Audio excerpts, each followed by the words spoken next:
Hello and welcome to Wellbeing. I'm Graham Wilson. According to the Australian Institute of Health and Welfare, over 2 million Australians are living with osteoarthritis, a condition that results from the degeneration of joint cartilage and underlying bone, and it leads to pain and stiffness and reduced mobility, particularly in the knees, hips, hands and feet. But is osteoarthritis simply a result of wear and tear? And more importantly, what can be done about it? On this edition of Wellbeing, we're going to explore not only what causes knee osteoarthritis, but also hear about a range of treatment and management options available and some new research that is playing into that. Associate Professor Christina Abdel Shaheed is a National Health and Medical Research Council Principal Research Fellow at the Faculty of Medicine and Health, School of Public Health at the University of Sydney. Christina, thanks for joining us on Wellbeing. Sure, thank you. Can you tell me exactly what knee osteoarthritis is and how it differs from other types of arthritis? Sure. So knee osteoarthritis is a chronic inflammatory condition where the cartilage in the knee begins to wear, begins to get damaged. And what that can do is cause a lot of pain and stiffness for the individual over time. It can reduce their ability to move in a certain way. It's a quite debilitating condition that affects several millions of people in Australia and, in fact, 500 million people globally. So it is something that we need to really focus on. Unfortunately, there is no current cure for this condition, and so prevention is key.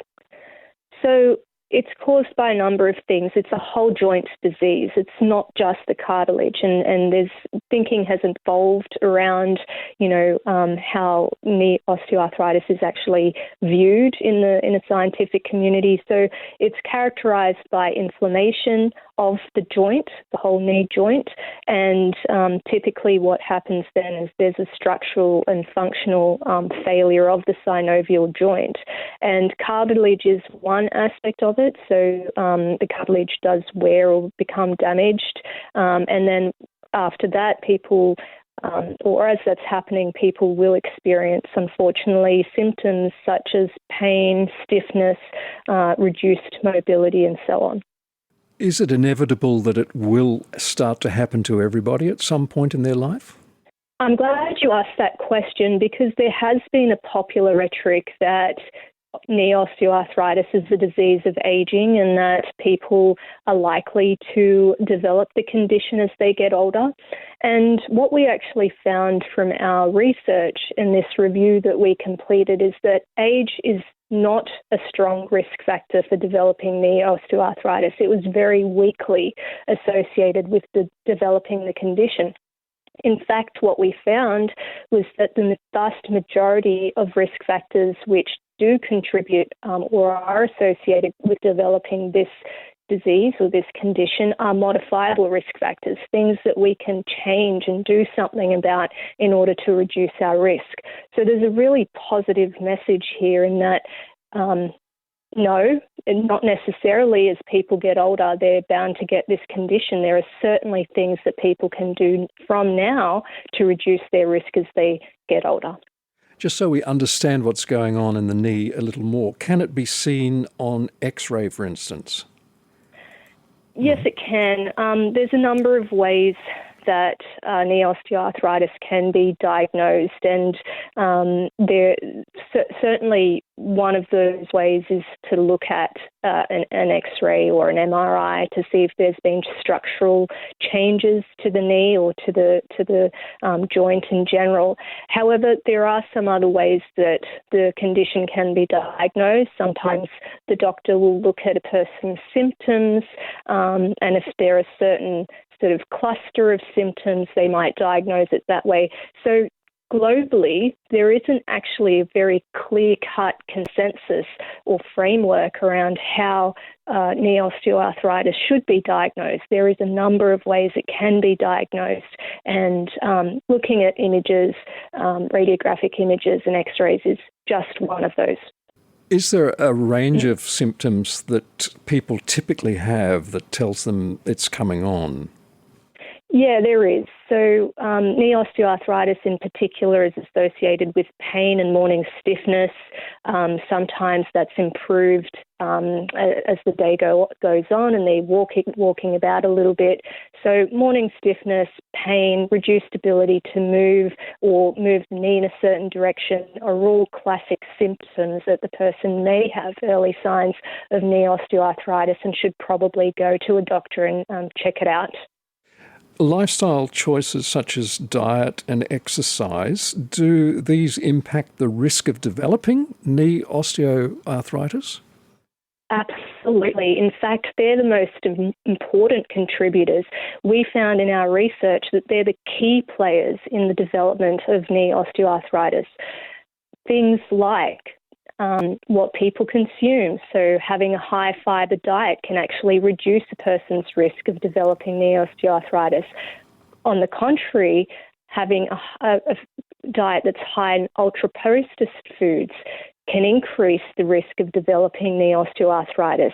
Ultra-processed foods are things like processed meats, junk food, sugary drinks, and there's actually, from the research that we identified in this review, the highest quartile of consumption of these foods. So typically what we mean by that is over around 850 grams of processed foods combined per day over time can contribute to increased risk of developing knee osteoarthritis. It would surprise a lot of people to know that many young adolescents and young adults consume in excess of 850 grams of ultra-processed foods a day. So that's quite concerning that we're seeing a lot of people in the general public who are actually at risk of developing this chronic condition simply because of the foods that they're eating now. The good news is, however, we can do something about it, and we can reduce the intake of those foods and look at other sort of diet choices that can reduce our risk. The other finding we found from this review is that a Mediterranean diet, which is rich in nuts, fruits and vegetables, olive oil and healthy fats found in fish, can also reduce the risk of knee osteoarthritis. So it's about healthy eating choices, diet choices, swapping perhaps certain foods for more healthier options. All of those things can help reduce a person's risk of developing this painful condition. It doesn't seem that obvious, does it, that what you're eating can affect your knee joints. So is there some research around how exactly your food choices are contributing to what's happening in the knee? There is. So we know, for instance, with a Mediterranean diet that it can have anti-inflammatory effects. It's high in what we call phenols, which can reduce inflammation in the body. It can reduce destruction to the cartilage in the joint. So foods can have an anti-inflammatory effect. Conversely, there is some research to suggest that ultra-processed foods can actually have an inflammatory effect in the body. So it does appear that what we consume, what we eat, can affect levels of inflammation in the body and can affect the risk of developing the disease in that way. Okay, so these are things we can modify. You're talking about diet. What about exercise as something that you can modify? I notice in your research you've found out that being obese and even occupational things like lifting heavy things and a lot of shift work are a primary cause of knee osteoarthritis. So how can we modify those? I mean, you still have to go to work, right? It's a very good point, Graham. And it's not something that's necessarily going to be easy or going to happen overnight, but we really do need to work with governments and policies in the workplace to try and reform some of the physical demands and physical requirements that are expected for certain jobs and at work. What we know is shift work over a number of years can increase the risk of developing knee osteoarthritis. Shift work is also associated with bad food choices and poor sleep. We found that poor sleep is also associated with increased risk of developing knee OA. So it seems like even though these risk factors are independently associated with higher risk of developing the condition, there's also an interplay between them, and they might actually be interacting together to increase that risk. So we do need to look at it closely. I think in terms of workplace reform, people can implement strategies, for example, that reduce the risk of knee injuries, which also emerged as a big contributor of developing knee osteoarthritis later in life. So there are things that governments, policymakers can do to reduce the risk of developing this condition, because the costs of treatment and the burden of treatment is huge, not only in Australia, but globally. What are some of the treatments that are being used that are very costly at the moment? Well, even simple treatments. So, for example, there's certainly, some treatments that are out there in terms of people exploring sort of innovative and new treatments. But the reality is we know that for most treatments that are available for osteoarthritis, the effects can be small. Recently, we have seen some treatments which are focused on reducing weight. So tackling obesity can provide improvements in pain and function. So there's been a number of studies, for instance, that's looked at the effects of semaglutide and commonly known as, Ozempic and things like that, Wegovy, on knee osteoarthritis, whether it improves pain levels and function and so on. And there does appear to be some effect there, some improvements there. So treatments that are targeting obesity appear to have a positive effect on knee osteoarthritis in terms of reducing pain levels and improving function. However, those treatments are costly, and they're also associated with some side effects. So many people are unable to tolerate certain medicines, for instance. Some people are unable to afford certain medicines. So we're talking about things that aren't necessarily accessible to everyone in the public, because they might either be costly or they're not tolerated by the individual. And there are some simple things that can be done to try and prevent the disease, as opposed to us trying to shift our focus on finding, good treatments. My guest today is Associate Professor Christina Abdel Shaheed, a National Health and Medical Research Council Principal Research Fellow at the Faculty of Medicine and Health, School of Public Health, University of Sydney. In terms of medication, is pain relief more effective than anti-inflammatory medication, or are they two halves of the one strategy? There are some medicines which have anti-inflammatory effects, for example, non-steroidal anti-inflammatory drugs, things like ibuprofen, things like diclofenac. And actually what we found in previous research is that topically applied diclofenac can improve symptoms of osteoarthritis basically just as well as oral tablets can. And this is something that maybe some people aren't aware of. People might think that taking a tablet is more effective than applying a gel on their knee or on their hand if the osteoarthritis is in the hand. But actually what we found is that topical application, or the rubs, the anti-inflammatory rubs, can be really quite effective for knee osteoarthritis. Also for things like paracetamol. Paracetamol has quite a small effect on knee osteoarthritis pain, so it reduces pain very slightly. And the recommended treatment, drug treatment or medicine treatment in current guidelines certainly points to a role of non-steroidal anti-inflammatory drugs like I described earlier. What about physical therapy and exercise? Can they play a significant role in managing the symptoms? Absolutely. So exercise has been found to reduce pain and improve function in knee osteoarthritis and various types of exercise. It's always best for individuals as well to consult with healthcare professionals who can guide them as to what the most appropriate exercise would be for them. Sometimes that could be balance training.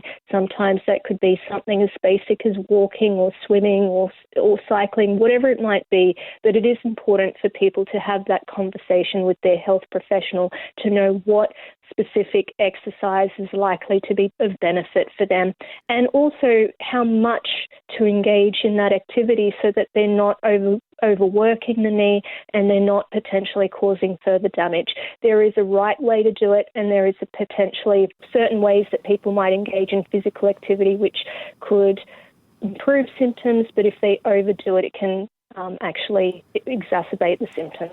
I guess that could come down to how you're going to use the joint. You know, if you build up the muscle around it, you're actually taking some of the strain off the joint itself, aren't you? Absolutely. So a good physical therapist perhaps might be very useful for people with chronic knee osteoarthritis. Absolutely, and provide guidance on, what needs to be done, how frequently it should be done, and also close monitoring as well to see if there's been improvements over time or whether there can be additional or different strategies that could be tried. Now, if the pain is just intolerable, what can people do, and when does surgery become an option? I think in the first instance, people need to really have a close sort of relationship with their GP and their treating healthcare professional, and really, describe what symptoms that they are experiencing over what period of time, because and have those discussions early on. I mean, sometimes if interventions can happen early, it can prevent a situation where pain becomes intolerable. It doesn't have to get to that stage, but with the appropriate care and treatment and monitoring, it can be sort of well controlled. In situations where pain does unfortunately progress and become intolerable, as I said, having those discussions with the GPs, exploring potential options. Surgery can be an option for some people, but that is a very individual choice. It needs to be assessed carefully and decisions made basically based on what's going to be the most appropriate outcome for that individual. I've spoken to people who have had knee replacement surgery, and they say they're no longer getting any pain in the joint, but there's a lot of pain around the joint now that they've got to deal with. So yeah, it's not a case always of the cure being worse than the disease, but can be sometimes. It's an interesting reflection from those individuals. Surgery is not going to have the same outcome for everyone, and I think that's a really important message. Surgery may work for some people. It may reduce the pain or even reduce the pain to nothing for certain people, but it might not do anything for a certain other group of people as well. So unfortunately, there is no way that we can predict who is going to respond to things like surgery in the same way we can't predict who is going to respond to medicines or physical treatments. Sometimes it does take a holistic approach where people are trying a combination of things, and rehabilitation is also very important in these situations. There is no one-size-fits-all, and often a single treatment is not going to be effective if it's being delivered on its own. Let's talk about some non-surgical management strategies then. How can people with knee osteoarthritis maintain an active lifestyle? I mean, we've touched on this a little bit, but is there a plan they can set up? Well, starting with any form of physical activity, one of the key challenges, I guess, from people who report, knee pain or from knee osteoarthritis is having trouble walking because of the pain. That is a key concern, or it's a key complaint in these individuals. And I think certainly what the evidence seems to suggest and what people sort of report back to healthcare professionals is sometimes walking through the pain at an appropriate level, so not overdoing it, but just walking through the pain, even mildly at first, but doing it consistently and over a period of time can actually reduce the pain. And that can be difficult for people at the beginning, especially at the beginning. They may not see those benefits until weeks or even months later, but many people who do engage in simple physical activities such as walking for half an hour a day, at least 3 or 4 times a week, longer if they can manage. Those sorts of things are really quite effective in keeping the pain, reducing the pain, or at least keeping it stable so it doesn't progress and get worse. And of course, exercise of any sort is significant when it comes to weight loss as well, is it not? 100%. So, exercise not only for weight loss, but also for an individual's overall well-being, their mental health as well. And what we were surprised about, I guess, from our reviews is that depressive symptoms is also associated with increased risk of developing knee osteoarthritis. And so any activity, any lifestyle, exercise, any activity that the person can engage in that might help reduce weight, improve their diet choices, improve overall well-being is just going to be so beneficial in terms of either preventing the disease in the first place or keeping it under control. How can family and friends provide support to somebody with knee osteoarthritis? I think what sort of struck me in previous conversations with people is that there might be individuals who might not even be aware they have the condition, and be putting up with the pain and not really knowing what's going on with their bodies. So I think the first step is if someone has, in just general discussion with family members or friends, described a certain pain that they've been putting up with and hasn't sought medical advice, hasn't really reached out to the doctor, that would be the first step, getting it properly investigated.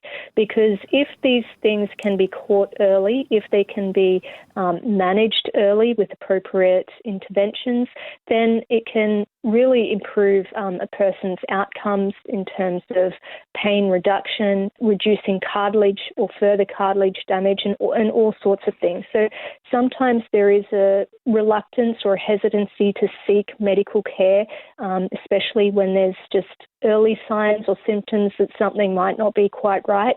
And I guess my advice would be for family members and friends is to encourage anyone who reports something out of the ordinary to speak with their doctor and to get it investigated and to look at ways that they can reduce the impact of those symptoms or the condition on their health. Assistive devices like knee braces or walking aids, are they recommended? You talked earlier of pushing through the pain a little bit. Is it better to not go for those things initially? Those assistant devices are actually recommended in some guidelines. And when I say pushing through the pain, it has to be done appropriately and carefully. If someone has balance issues, for example, and they need a walking aid, then certainly, especially at the very beginning, they should rely on those things. These are discussions that really need to be had in conjunction with a physiotherapist or a treating GP to outline what's going to be appropriate for that individual. So knee braces are not necessarily a bad thing. They can be a necessary part of the treatment and management plan. And again, discussions with clinicians to determine when the appropriate time is to use those walking aids or to start to reduce the requirement for using them is an important discussion. The research that's going on at the moment, are there any really promising osteoarthritis treatments coming out, especially for the knee, or any really promising therapies that are on the horizon that we're not yet using? Yeah, it's an interesting area, and there's a lot of investment in exploring treatments for knee osteoarthritis. I guess what I would say is a lot of the innovative approaches that are being tested or trialled at the moment or put forward to individuals, governments and policymakers can be quite expensive. And, certainly the more new treatments, the more novel treatments, we're still in the process of trying to understand how they improve symptoms for knee osteoarthritis, if they have improvements over a long term, for instance. So we want to be able to see benefits, not just for the short term, but for the long term. And that sort of research is still happening. So there isn't a definitive answer. Most existing treatments provide very small relief.